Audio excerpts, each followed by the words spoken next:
Deus agiu, jovem curado de paranoia, Congregação Cristã no Brasil CCB. O irmão que testemunhava não conseguia conter as lágrimas enquanto contava como o Senhor havia tocado na vida daquele jovem. Era uma noite de oração na congregação, e o Espírito Santo já vinha trabalhando nos corações desde o início do culto. Os irmãos cantavam com fervor, e as palavras dos hinos pareciam ganhar um peso maior naquela ocasião.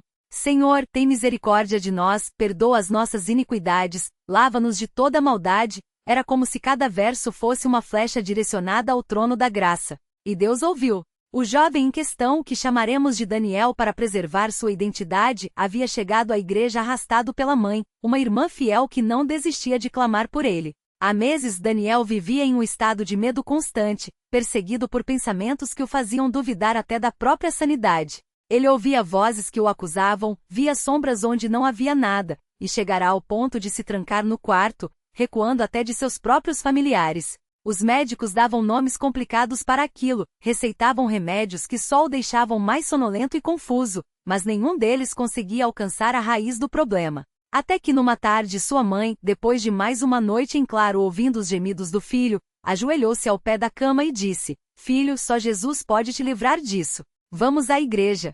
Ele resistiu no começo. Não adianta, mãe. Já tentei de tudo. Mas algo na voz dela, uma firmeza que não era teimosia, mas fé o fez ceder. E assim, naquela noite Daniel entrou na sala de cultos com o coração pesado, mas com um resto de esperança que nem ele mesmo entendia de onde vinha. Os irmãos oravam em voz alta, uns pelos outros, intercedendo com lágrimas. O presbítero, homem de poucas palavras mas de muita unção, levantou-se e disse: Irmãos, há aqui alguém que precisa de um milagre. Deus está presente para operar. Não era uma pergunta, era uma declaração.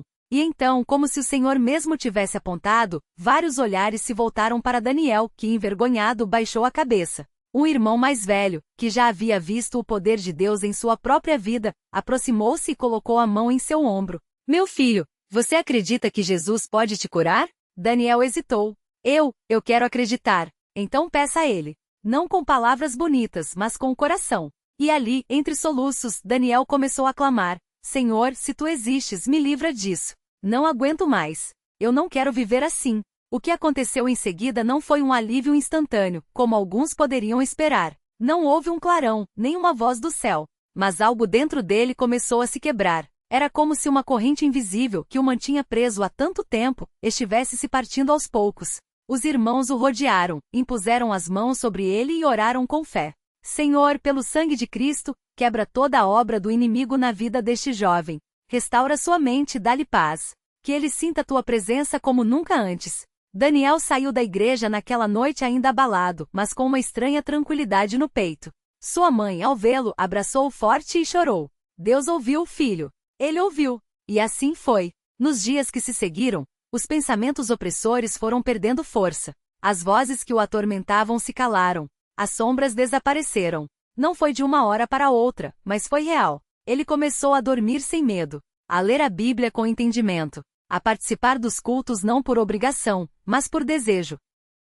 Uma semana depois, ele estava de volta à congregação, desta vez não arrastado, mas com passos firmes. Ao final do culto, levantou-se e com voz trêmula deu seu testemunho. Irmãos, eu vim aqui hoje para dizer que Deus é real. Ele me tirou de um poço que eu não via saída. Não foram os remédios, não foram os médicos. Foi Jesus. Só Ele. Muitos choraram. Outros glorificaram a Deus em voz alta. E ali mais uma vez se confirmou que onde há fé, onde há oração, onde há um povo que não desiste de clamar, Deus age. Mas a história de Daniel não terminou ali, porque a cura que ele recebeu não foi só da mente, mas da alma. Nos meses que se seguiram, ele começou a entender que aquele milagre tinha um propósito. Não era só para ele viver livre, mas para que outros soubessem que o mesmo Deus que o livrou da paranoia poderia livrá-los de qualquer coisa. Ele passou a frequentar as reuniões de jovens com assiduidade. Não falava muito no começo, mas ouvia. E quanto mais ouvia as palavras da Bíblia, mais sentia seu coração sendo moldado. Um dia, após uma mensagem sobre o amor de Deus, ele se aproximou do presbítero responsável pelos jovens e disse: Irmão, eu quero ser batizado. Quero servir a Deus de verdade. O irmão sorriu e respondeu: Isso é obra do Espírito Santo em você, meu filho. Vamos orar para que Deus te prepare. E Deus o preparou. No dia do batismo, Daniel entrou nas águas com uma certeza que não tinha antes, que aquela era a melhor decisão de sua vida. Quando emergiu, sentiu como se um fardo que nem sabia que carregava tivesse sido tirado. Os irmãos o abraçaram, suas lágrimas se misturavam às dele, e ali mais uma vez a congregação viu a fidelidade de Deus. Mas a vida cristã, como todos sabem, não é um mar de rosas. Daniel, mesmo curado e batizado, ainda enfrentava provações. Havia dias em que a memória dos medos antigos voltava como uma sombra, e ele tinha que lutar para não cair em desânimo. Mas agora ele tinha algo que não tinha antes: a palavra de Deus e a comunhão dos irmãos. Uma noite após um culto, ele se abriu com o irmão mais experiente. Às vezes tenho medo de tudo isso voltar. Medo de não ser forte o suficiente. O irmão, com sabedoria, respondeu: Filho, não é pela sua força que você vai vencer, mas pela força de Cristo em você. Lembra do que está escrito? Não te deixei, nem te desamparei. Deus não te curou para te abandonar. Ele está contigo em cada batalha. Essas palavras ecoaram em seu coração. Daniel começou a buscar a Deus com mais fervor. Passou a jejuar, a ler a Bíblia não só por obrigação, mas por fome espiritual. E quanto mais buscava, mais sentia a presença do Senhor. Um dia, enquanto orava sozinho em seu quarto, sentiu uma paz tão profunda que só pode ser descrita como sobrenatural. Era como se Deus mesmo estivesse ali sussurrando: Filho, confia em mim. Eu já venci o mundo. E assim, Daniel foi se tornando um instrumento nas mãos de Deus. Começou a visitar irmãos doentes, a orar por aqueles que passavam por lutas semelhantes às que ele havia enfrentado. Não pregava com palavras difíceis, mas com um testemunho vivo: eu estive no fundo do poço, e Deus me tirou. Se ele fez por mim, pode fazer por você. Um dia, uma irmã da congregação, que há anos lutava contra uma depressão profunda, procurou-o após o culto. Irmão, ouvi seu testemunho e quero que ore por mim. Não aguento mais. Daniel não hesitou. Ajoelhou-se ali mesmo, no corredor da igreja, e clamou com ela. Não foram palavras elaboradas, mas um clamor do coração. Senhor, assim como tu me livraste, livra esta tua filha. Dá-lhe forças. Enche-a do teu espírito. A irmã chorou, e algo mudou ali. Não foi uma cura instantânea, mas foi o início de uma restauração. Hoje, anos depois, Daniel serve a Deus com alegria. Não é um homem perfeito, ainda tem suas lutas, seus momentos de fraqueza, mas sabe em quem confiar. Sua mãe, que tanto orou por ele, agora vê o filho não só livre, mas abençoando outras vidas. E a congregação? A congregação glorifica a Deus por mais uma prova de que ele não mudou, que ainda hoje cura, libera e transforma. Que este testemunho sirva de encorajamento para quem lê. Se você está passando por uma luta que parece não ter fim, não desista. Busque a Deus de todo o coração. Clame pelos irmãos em oração. Jejuar não é só abster-se de comida, mas é humilhar-se diante do Altíssimo, reconhecendo que sem Ele nada podemos fazer. E quando a resposta demorar, lembre-se, Deus não está surdo nem indiferente. Ele age no tempo certo, da maneira certa. Confia no Senhor de todo o teu coração e não te estribes no teu próprio entendimento. Reconhece-o em todos os teus caminhos, e Ele endireitará as tuas veredas. Provérbios 3, 5, 6.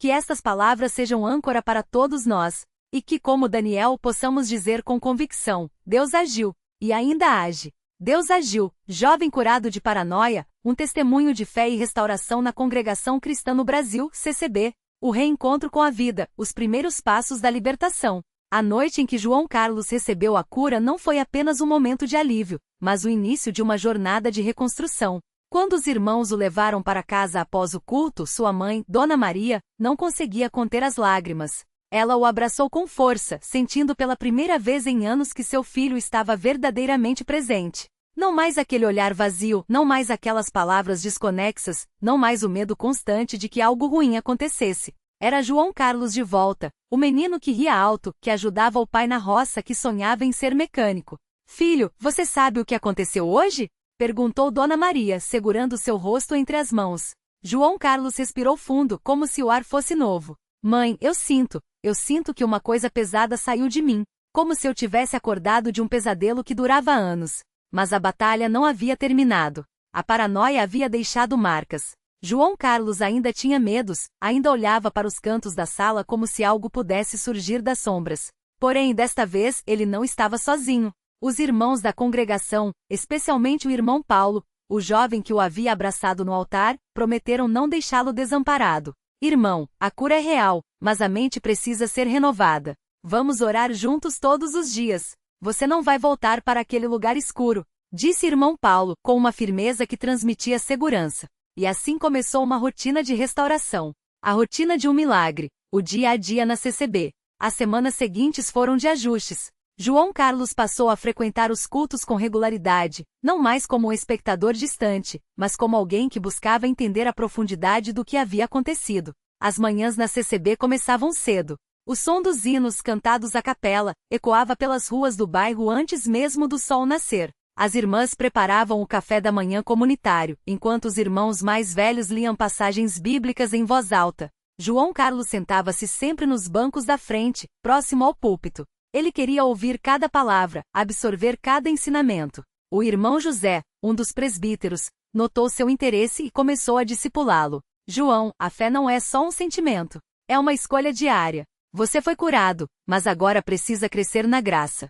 Precisa ler a palavra, orar, jejuar. Precisa se encher do Espírito. Ensinava o irmão José, com a Bíblia aberta sobre a mesa de madeira gaste pelo tempo. João Carlos anuiu, sentindo o peso da responsabilidade. Ele não queria apenas ser livre, queria ser útil. Os desafios da mente quando as memórias voltam. Nem tudo foi fácil. Há noites em que João Carlos acordava suando, o coração acelerado, convencido de que as vozes haviam voltado. Em uma dessas madrugadas, ele ligou para irmão Paulo desesperado. Irmão, eu ouvi novamente. Eles estão falando que eu vou morrer. Sua voz tremia. Do outro lado da linha, irmão Paulo não hesitou. João, escute minha voz. Você não está ouvindo vozes. Isso é a sua mente lembrando do passado. Mas Jesus já te libertou. Vamos orar agora mesmo. E ali pelo telefone, os dois clamaram a Deus. Irmão Paulo leu Salmos 91 em voz alta, enquanto João Carlos repetia: O Senhor é meu refúgio e minha fortaleza. Pouco a pouco, a calma voltou. No dia seguinte, no culto de doutrina, João Carlos compartilhou sua luta. Não com vergonha, mas com coragem. Irmãos, Satanás quer nos fazer acreditar que ainda estamos presos. Mas Deus me mostrou que a vitória é nossa. Mesmo quando a mente tenta nos enganar, a palavra de Deus é mais forte. O coro de amém e glória a Deus encheu o salão. Muitas pessoas se aproximaram depois para orar com ele, incluindo uma irmã que lutava contra a depressão e viu em seu testemunho uma luz de esperança. O trabalho como bênção, as mãos que servem. Uma das maiores transformações em João Carlos veio quando ele voltou a trabalhar. Antes da doença, ele ajudava o pai na lavoura, mas a paranoia o havia deixado incapaz de realizar até as tarefas mais simples. Agora, com a mente renovada, ele retomou suas atividades, mas desta vez com um propósito maior. O irmão Mário, dono de uma pequena oficina mecânica, ofereceu-lhe um emprego. João, você sempre teve jeito para consertar coisas. Vamos ver se isso aqui é o seu dom? Disse, entregando-lhe uma chave de fenda. João Carlos aceitou o desafio. Nos primeiros dias suas mãos tremiam um pouco, mas à medida que ele se concentrava, a paz de Deus o envolvia. Ele começou a ver cada motor que consertava como uma metáfora de sua própria vida, peças quebradas sendo restauradas, óleo novo substituindo o velho, o ruído dando lugar à harmonia. Certa tarde, enquanto ajustava o carburador de uma moto, um cliente, um homem de expressão cansada, observava-o em silêncio. Você é novo aqui? Perguntou o homem.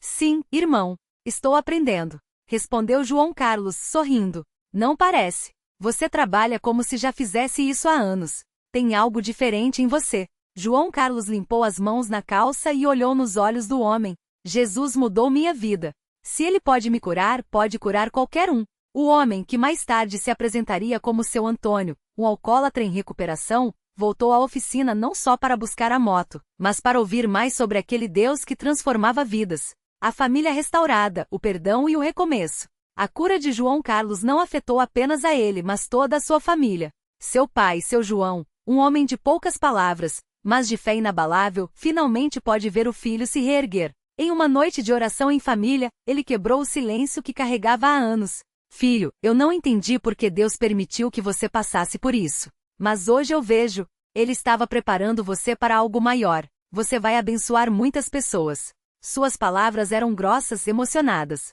João Carlos abraçou o pai, sentindo o cheiro de terra e suor que sempre o acompanhava. Era o cheiro de um homem que trabalhava duro, que confia em Deus mesmo quando as coisas não faziam sentido. Sua irmã mais nova, Ana, que tinha apenas 10 anos quando a doença do irmão começou, agora o via como um herói. João, você é como o homem da Bíblia que Jesus curou, o endemoninhado. Agora você vai contar para todo mundo, disse ela pulando de alegria. E foi exatamente isso que João Carlos começou a fazer. o chamado para testemunhar, nas ruas, nas casas, nos cultos. João Carlos não guardou seu testemunho só para si. Ele passou a visitar hospitais psiquiátricos, abrigos e até mesmo as ruas, levando esperança para aqueles que, como ele, haviam sido rotulados como casos perdidos. Em uma dessas visitas, ele conheceu Lucas, um jovem de 19 anos que lutava contra a esquizofrenia. Lucas estava internado havia 2 anos e os médicos diziam que seu caso era grave. Mas quando João Carlos compartilhou sua história, algo mudou. Você acha que Deus pode me curar também? Perguntou Lucas com olhos cheios de lágrimas. Não só acho, tenho certeza. Mas você precisa crer. Vamos orar? Os dois se ajoelharam ali mesmo, no pátio do hospital. João Carlos orou com uma fé que só quem já havia sido libertado poderia ter. Uma semana depois, Lucas recebeu alta. Não porque estava controlado, mas porque, milagrosamente, seus sintomas haviam desaparecido. Os médicos não tinham explicação. Mas João Carlos e Lucas sabiam, Deus agiu. A provação que fortaleceu, quando a fé é testada. Nem tudo foram rosas. Cerca de 6 meses após sua cura, João Carlos enfrentou uma das maiores provações, a morte de sua avó, uma mulher de fé que sempre havia orado por ele. A dor da perda o abalou. Por um momento, as dúvidas voltaram. Deus, por que a senhora tirou ela de mim agora? Eu preciso dela. Chorou em seu quarto. Mas foi justamente nesse momento de fraqueza que ele sentiu a presença de Deus de maneira mais intensa. Enquanto lia o Salmo 34, chega perto de Deus, e ele chegará perto de você, uma paz inexplicável o invadiu. No velório, em vez de desabar, João Carlos levou consolo aos outros. Ele abraçou sua mãe que chorava inconsolavelmente e disse: Mãe, a vovó não se foi. Ela só está em um lugar melhor. E um dia nós vamos nos encontrar novamente. Enquanto isso, nós temos que continuar a obra que ela começou, amar a Deus e servir ao próximo. Sua mãe o olhou surpresa com tanta maturidade espiritual. Era como se na dor, João Carlos tivesse crescido ainda mais. O batismo, o selo da nova vida. 1 ano após sua cura, João Carlos foi batizado nas águas. O rio estava frio naquela manhã de domingo, mas seu coração ardia em gratidão. Quando o irmão José o mergulhou, simbolizando a morte do homem velho, e o levantou, representando o nascimento de uma nova criatura, a congregação inteira explodiu em louvor. Eu te batizo em nome do Pai, do Filho e do Espírito Santo, declarou o irmão José. João Carlos saiu da água com lágrimas nos olhos, mas desta vez, eram lágrimas de alegria pura. Ele olhou para o céu, como se pudesse ver Deus sorrindo para ele. Obrigado, Senhor. Obrigado por não me desistir. Sussurrou. O futuro, um chamado para servir. Hoje João Carlos não é mais apenas um jovem curado de paranoia. Ele é um servo de Deus. Auxilia na escola bíblica dominical, visita os enfermos e, acima de tudo, testemunha em todo lugar que Deus ainda age. Em um culto recente, ele subiu ao púlpito pela primeira vez para pregar. Sua mensagem foi simples, mas poderosa. Irmãos, eu já estive no fundo do poço. Já achei que não havia saída. Mas Deus me tirou de lá. E se Ele fez por mim, pode fazer por você. Não importa o que você está passando. Depressão, vícios, doenças, medos. Deus é maior. Ele não mudou. Ele ainda cura. Ele ainda libera. Ele ainda transforma. Basta você crer. Quando ele terminou, dezenas de pessoas vieram à frente, chorando, clamando por um milagre. E ali, mais uma vez, o Espírito Santo se moveu. Uma oração final, para quem ainda não creu. Se você está lendo esta história e pensa, isso é bonito, mas não é para mim, permita-me dizer. É sim. Deus não faz acepção de pessoas. Ele não olha para seu passado, suas falhas ou seus medos. Ele olha para o seu coração. Se você está disposto a se render a Ele, a buscá-lo de todo o coração, Ele vai te encontrar. Talvez você esteja como João Carlos estava, preso em uma escuridão que parece não ter fim. Mas lembre-se, a mesma luz que o libertou pode te libertar também. Ore agora. Clame por socorro. Jejue. Busque os irmãos em Cristo. Não desista na primeira, na segunda ou na 100ª tentativa. Deus ouve. Deus age. Deus ainda faz milagres. Aquele que em vós começou a boa obra a aperfeiçoará até o dia de Cristo Jesus. Filipenses 1:06. Que este testemunho não seja apenas uma história, mas um convite. Um convite para crer. Um convite para experimentar na sua própria vida que Deus agiu, age e sempre agirá. Amém.